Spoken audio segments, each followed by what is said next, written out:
Hi little Virgos, let's see what's happening for you this month.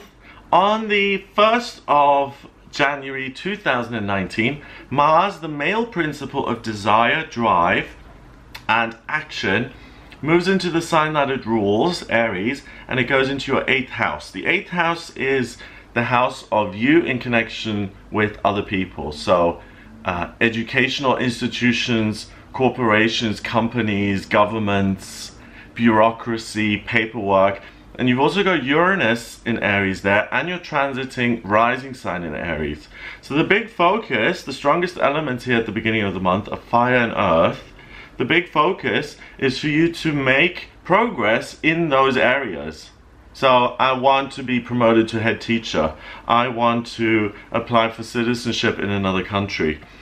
I feel it's time to create an opportunity for myself to make a lateral move and to leave this crummy little company that doesn't pay me anything and to really do something that I'm passionate about and that rewards me, and I'm going to make a lateral move and do that. So you're fired up, plus you're practical, and you're really going to find it easy to make physical changes, which isn't always that easy for you. Now, that continues until the 5th of January. On the 5th, we've got a partial solar eclipse and a new moon, which happens in Capricorn in your 5th house. Now, check out the video that I made for Virgo for the entirety of 2019, because I really focus on the eclipses there. Eclipses last for 6 months, and we got a lot of eclipses here in 2019. This one happens in the 5th house of love, romance, and relationship. You've got your planet Saturn there, which is about structure, the transiting midheaven, which is work, and the transiting Pluto, planet of transformation and change, which is at 20 degrees. 1 and 2 is a relationship. So during this eclipse, you're going to look at romance, love, children as something that you can work with and that you can master and that you can transform, and where you can really work to create real security. What opposes all of that is your North Node in Cancer at 27 degrees. So listen to your conscience, listen to your guidance, your inner self. It's going to say, Virgo, if you want to do something nice for yourself, work at this. Work on this relationship or take this practical step, and something good is going to happen to you relationship wise. If you're in a family situation with children, and they're usually a lot of hard work, you'll find it really easy for the first 6 months here of January to handle all of that, because your kind of working brain is focused on that, and you really approach relationships from a very dry, earthy, practical way, which is going to say, I am only going to work at things that support me. If it doesn't work, it doesn't work. I'm not going to waste my time. So you're really kind of cut and dry. You're able to make good decisions when it comes to your love life, and you're in no danger of wasting your time. So that's a bonus. Mercury, your ruler, goes into Capricorn in that 5th house as well on the 5th of January. So Mercury is the communication planet. In Capricorn, it thinks about, how can I work to get this? Now, in my experience, if you work at relationships, you can make them better. If you work to find a partner, not so much, I don't know. I really think that you should focus on working towards loving yourself more, and that you're going to find that really easy, because it's like, I'm not going to waste my time, I'm not going to get involved in anything that's stupid or degrades me, or I have to compromise all the time. You're not doing that. You're like, does this nurture me? Am I getting something out of this? If the answer is yes, then it's like, okay, let's go. But if not, you're not going to waste your time, because it seems like work, which is good, I guess. No, I don't guess. It is good, because rather than being overly emotional or soppy, you're going to say, I don't really see a future here, so I'm going to get out of this before anything negative happens, or I really see something here, so I'm going to work to make this a good relationship. So if you've been with a partner for 6 years, you'll realize in January that this is working. I want to move in together. Let's get married.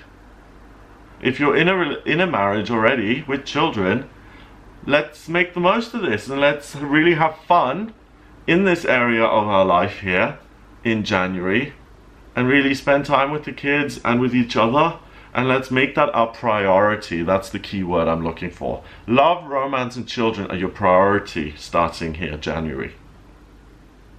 Venus moves into Sagittarius and leaves Scorpio on the 7th of January, and it goes into your 4th house of family.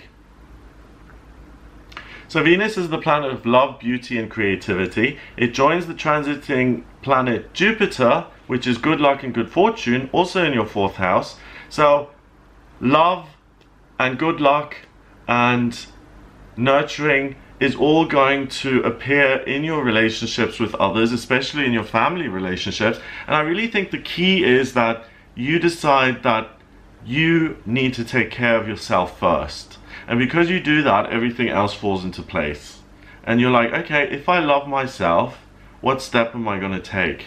And Capricorn does not like waste. So you're only going to bother with things that are going to make you feel more loved and more positive, and all of the stuff that's harmful or negative, you're going to be like, immediately, I sense this, bye-bye. No thanks, see ya. That continues until the 13th. On the 13th, Jupiter, the lucky planet, starts to square Neptune, the planet of manifestation, water, dreams, psychic ability, intuition. And Jupiter is in your 4th, Neptune is in your 7th house of relationships, and they square each other 3 times this year up until September. So when it comes to your relationships, you're really able to manifest even greater things because you're focusing on the positive and what nurtures you, and whatever you look at gets bigger. So Virgo, I can really guarantee you that in January and in the first 6 months of 2019, you're going to have a really super positive attitude towards your relationships. You're not going to think, oh, you know, it should all be handed to me on a silver platter. You don't think that, and you really have your head screwed on right, and you manifest things that are really positive. So expect the miraculous and the unexpected in January. That continues now until the 21st. The 21st, we have a total lunar eclipse, and we have a full moon in Leo, and that's also a supermoon. So a supermoon is bigger than a regular moon. It's closer to the Earth. It looks 15 to 21 degrees bigger than usual. And it's in Leo, so it's in a fire sign, and it's in your 12th house of spirituality. So spirituality and spiritual strength, having a full moon in Leo there, it really gives you a confidence boost, and it says you're good enough, you're amazing, you're special, you have things that you care about, you're fired up about something, let's work at it, let's make things happen, let's move forward. It squares Uranus in your 8th, so really it's all about, what do I want to do? What do I want to achieve? How can I bring passion and excitement and joy in my life?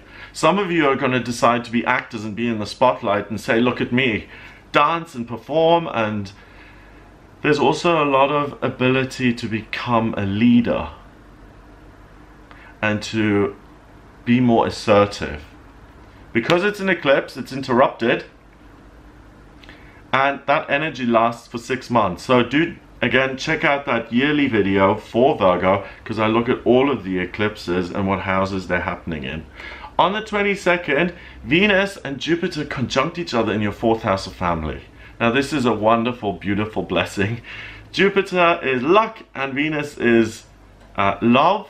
So you've already had a really good look and a very constructive frame of mind when it comes to love and romance for the whole month. It culminates on the 22nd with this conjunction, and expect something wonderful to happen to you through your relationships, through your family. That's really going to transform the way your relationships look. So it could even be something as obscure as an inheritance, or a family member finally admitting that they robbed you 10 years ago. Or your relationship working so well that he gets down on one knee and presents you with something wonderful. So it's really good for you guys in January. 24th of January, we've got Mercury, your ruler, moving into Aquarius in the 6th house. So the transiting midheaven and the transiting sun are also in Aquarius in your 6th house. 6th house is work, daily routine, and your physical health. So you're thinking of helping yourself and other people. So if you've made a resolution to change your job so that you add more value to the world, or if you've made a decision to be healthier and to lose some weight and to have a better diet, this really becomes a priority now at the end of the month, from the 24th until the end of January. So with resolutions and stuff, you're not so bothered about any of that until the 24th. What you're really focused on is naturally doing things which make you love yourself more. And that then creates an energy which allows other people to express their love for you. So it looks like a great month. If you would like a personal reading with me, then please get in touch via my website. It's gregoryscott.com. Click on the readings tab to order your reading. If you like my videos, then please hit the subscribe button, and I'll speak to you next month.